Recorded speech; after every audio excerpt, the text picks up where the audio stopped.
which have stumped our experts in the past. His purpose, he says, is to find out whether our experts are learning anything as a result of information. And we've made a selection of 5 very simple questions that they have muffed in the past. A look of shame is now stealing over their faces. The first is, who said, hold fire? Wait until you see the whites of their eyes. Haven't learned a thing. That's some fellow in Massachusetts. Yes, it is. Because I made a wisecrack that. I remember that. I bet you remember the wisecrack. Yeah, I remember the wisecrack. But not the answer. Well, the wisecrack is now historical. The other thing is reduced. Sorry, we can't admit the wisecrack is the answer. Mr. Kieran. I like to give a table-d'ote answer. Choice of 2. Warren or Israel Putnam. I beg pardon? Either Warren or Israel Putnam. Make a choice. One of them is right. Make a choice. Putnam.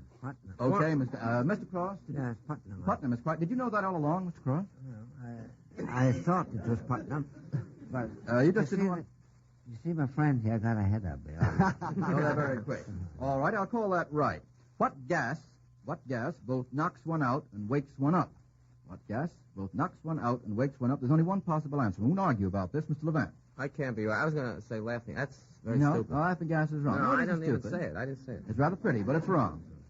The only answer is ammonia. Ammonia. Ask that next week again, will you? Thinking you remember it over 7 days. What 3 public offices did Franklin D. Roosevelt hold before becoming the President of the United States?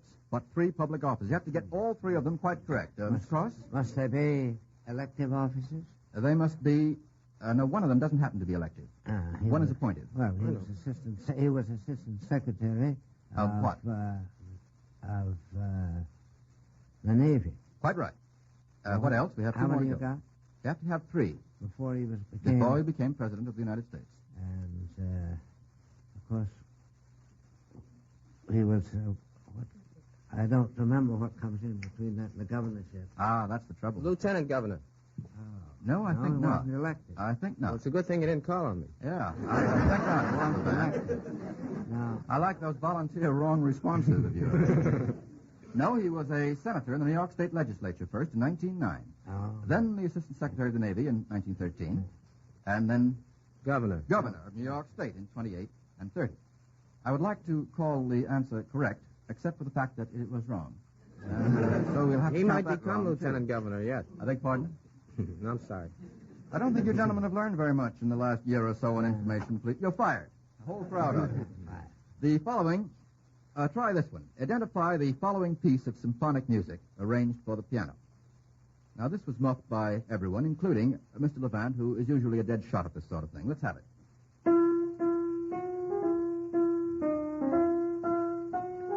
All right, Mr. Levant, you retrieve it. Did I really miss that one? I'm sorry to say you did.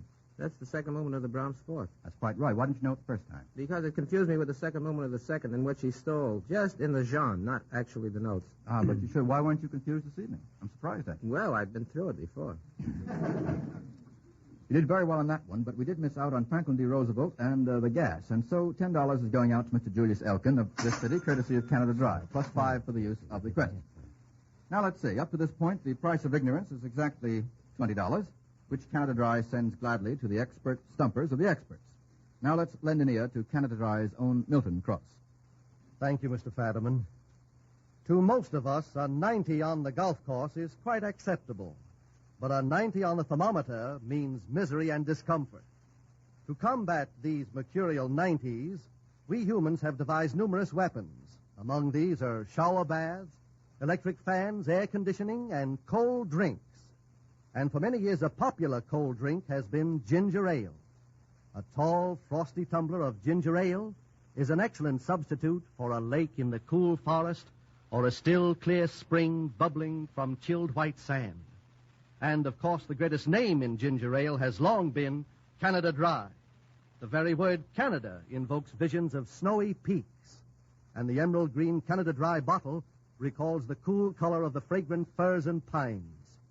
So drink ginger ale this summer when high temperatures call for liquid refreshment. And remember to specify Canada Dry ginger ale, so that while your body temperature is being lowered, your palate will be pleasantly soothed by the delicate flavor of the finest Jamaica ginger. Canada Dry ginger ale may be obtained everywhere.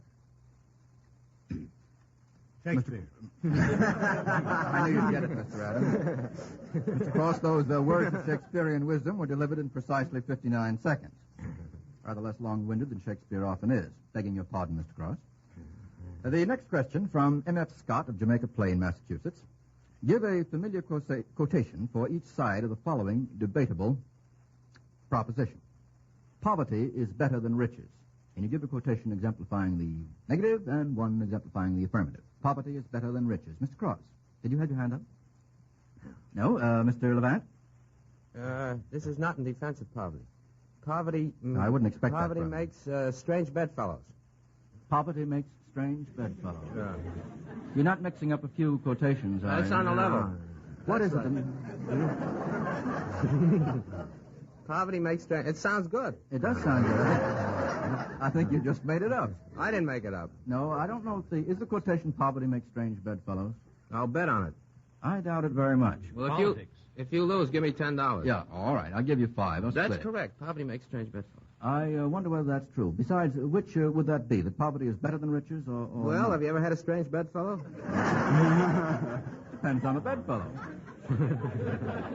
I think it's an excellent quotation, but I don't think it takes either the affirmative or the negative of the proposition poverty is better than riches. Mr. Adams. When love comes in at the door, poverty goes out of the window. Oh, wait a minute. You're purposely jumbling me. I made that up. Yes, out of an old hat and a couple of bobby pins. What's the actual quotation, Mr. Adams? When poverty comes into the door, love goes out the window. Yeah, that's right. And I don't believe a word of it. You don't think so. Idealist. That certainly would go to prove that poverty is not as good as riches. Now let's have something on the affirmative. That poverty is better than riches. Mr. Levant. That's my real métier, poverty. What did Abraham Lincoln say about that? God must have loved the poor. He made so many. Something like that. Yes. Got a lot of votes. Yes, that's true. Well, that was a good quotation for Abraham Lincoln. You haven't got Mr. Lincoln Cross. correct. Lincoln said that God must love the common people, or he wouldn't have made so many of them. I'm glad to get the exact quotation. Well, I'm wrong. Mr. Cross. No, you were practically right. No, that it removes poor. There's no poor yes, in it. it doesn't, I think, give us anything which will show that poverty is better than riches. Mr. Kieran. Well, Cardinal Newman was quoted as saying that you can tell what God thought of riches by the kind of people he gave them to. Hey, that's not a bad one, Mr. Kieran. I'll take that. How about poor butterfly? Musical question. No, Mr. Adams. It's a poor rule that won't work both ways. That's settling the argument with complete confusion, yes. Of course, a simple one would be the love of money is the root of all evil. All right, I think we've got a quotation on each side of that. Took some work on our part. The next question from L. Oliver of Pittsburgh, Pennsylvania. The titles of the popular songs which you're about to hear all suggest important facts in the biographies of composers of classical music. For example, of course, that isn't classical music, but that would be Somebody Stole My Gal, and that might suggest Wagner, who fell in love with von Bülow's wife, whom he later married, thus making a large number of 19th century biographies possible.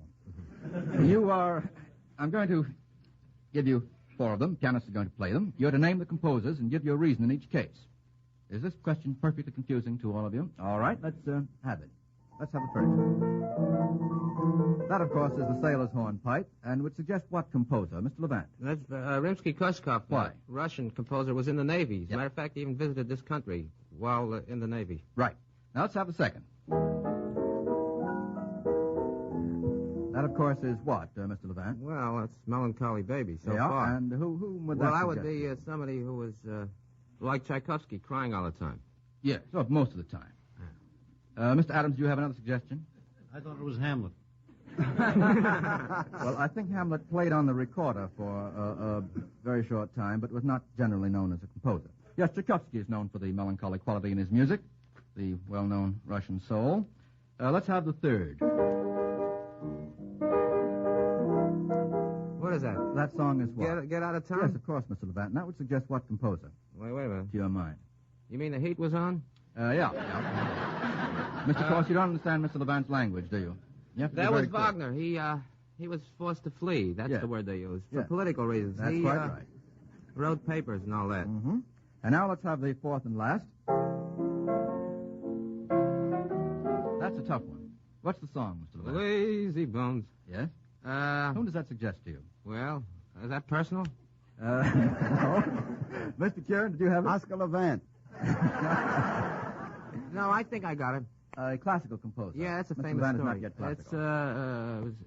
Rossini. Rossini. Well, I don't know if that story's true. He was supposed to have been in bed, and he was composing, and the manuscript paper was by his side, and he dropped a piece of paper on the floor, and instead of picking it up, he went and started a new piece. Isn't that interesting? That's quite right.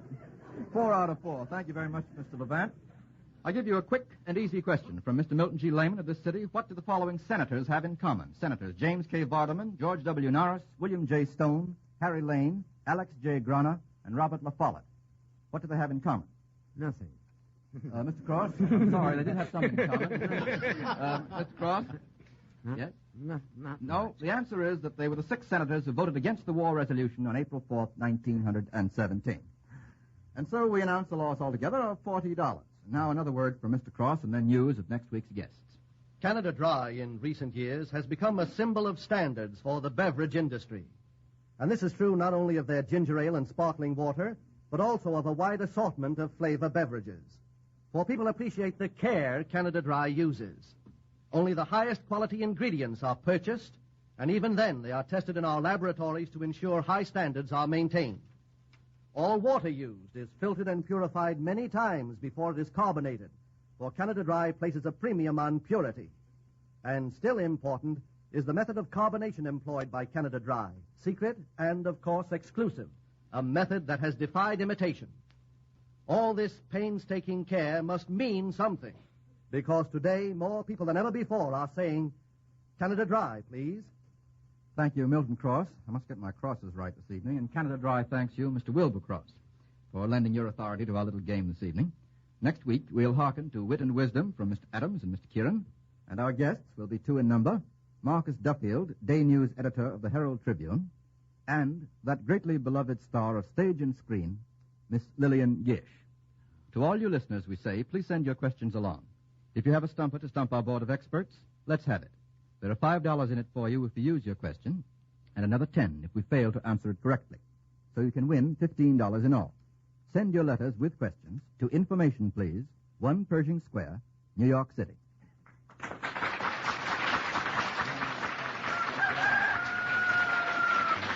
With summer days here, always keep a supply of Canada Dry ginger ale, sparkling water, lime Ricky, and Tom Collins mixer on hand. You'll find the large family size economical, costing only 15 cents, plus usual bottle deposits. This is Milton Cross suggesting that tomorrow night, while you are listening to the blow-by-blow description of the World's Heavyweight Championship fight between Lewis and Galento, you will find a cool, refreshing glass of Canada Dry ginger ale, a sparkling companion. Good night, all.